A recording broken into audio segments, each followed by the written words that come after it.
va parler de l'adaptation au changement climatique.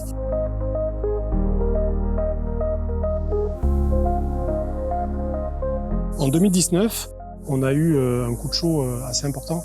On a perdu la plupart de nos blancs, la plupart de nos grenaches. Donc assez naturellement, donc on s'est dit que si on pouvait mettre nos grappes à l'ombre, on gagnerait certainement quelques degrés et que cela pourrait avoir un impact significatif sur cette phase d'échaudage et de grillure en fait, au niveau de nos grappes. On catégorise les leviers d'adaptation à la contrainte hydrique en 3 catégories. L'optimisation du fonctionnement racinaire, la gestion de l'évapotranspiration et de la température dans les parcelles et la gestion de la variabilité des pluies.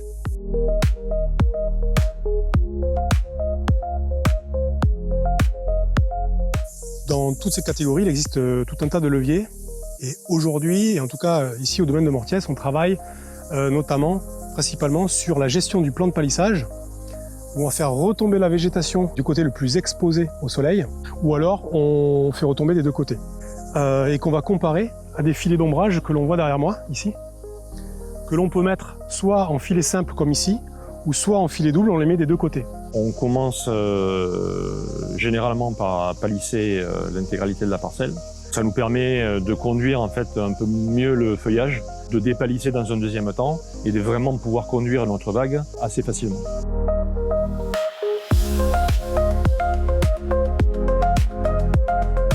Sur l'exploitation, on a beaucoup de gobelets. C'est vraiment la taille traditionnelle du Languedoc sur les cépages carignan, sur les cinsault.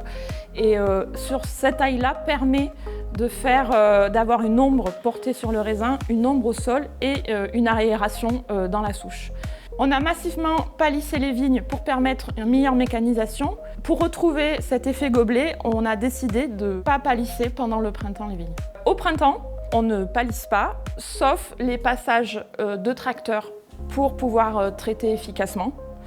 Et on reporte le travail de palissage avant vendange pour permettre de vendanger plus rapidement, d'avoir une aération des raisins et aussi d'avoir les fils remontés pour que fin d'hiver, début de printemps, on puisse travailler le sol sans avoir les fils au sol.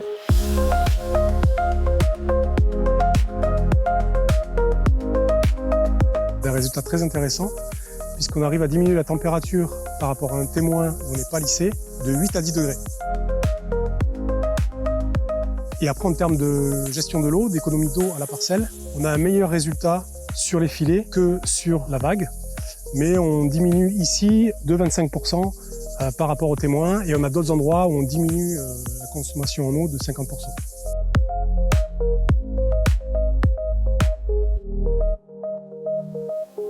Ça nous permet d'avoir un tout petit peu moins de travail au printemps de palissage. Par contre, ça nous rajoute un peu de travail avant vendange pour palisser les vignes. Nous n'avons pas de contraintes sur les travaux en verre car nous n'essimons pas ni ne rognons la vigne. Pendant la saison, il est important d'avoir une souplesse et de changer de technique si les conditions météo le réclament. Par exemple, avant vendange, s'il pleut, il faut rapidement remonter les fils pour qu'il n'y ait pas de pourriture dans la souche. On peut optimiser cette opération de palissage et de dépalissage donc en utilisant des écarteurs.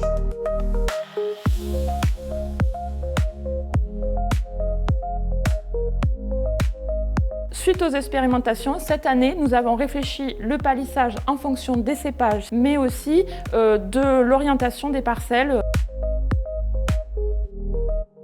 Le filet permet de conduire la vigne de manière tout à fait normale. En cette période où on a déjà commencé à installer des filets, on les met que sur une face. Du coup, on peut quand même traiter et ça a quand même une efficacité intéressante au niveau des traitements phytosanitaires. Pour les vendanges, il va falloir lever les filets, forcément, pour accéder facilement aux grappes.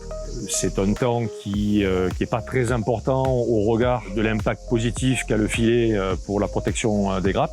Mais c'est un élément quand même qu'il faut prendre en compte dans les données économiques. Donc ça dépend un petit peu du contexte et en fonction du mode de conduite, en fonction des paramètres climatiques auxquels on est exposé, telle modalité sera plus intéressante que telle autre. Il n'y a aucun levier d'adaptation qui peut être pris tout seul et de se dire avec celui-ci on va s'en sortir sur un avenir moyen ou lointain. Non seulement il faut voir l'ensemble des leviers comme des combinaisons de leviers en fonction des situations, et ça demande aussi, chaque levier demande à être piloté avec plus ou moins de technicité bien sûr. On a aussi des essais sur le biochar, des essais sur les couverts qui se terminent ou on va bientôt publier, et des essais sur les biostimulants.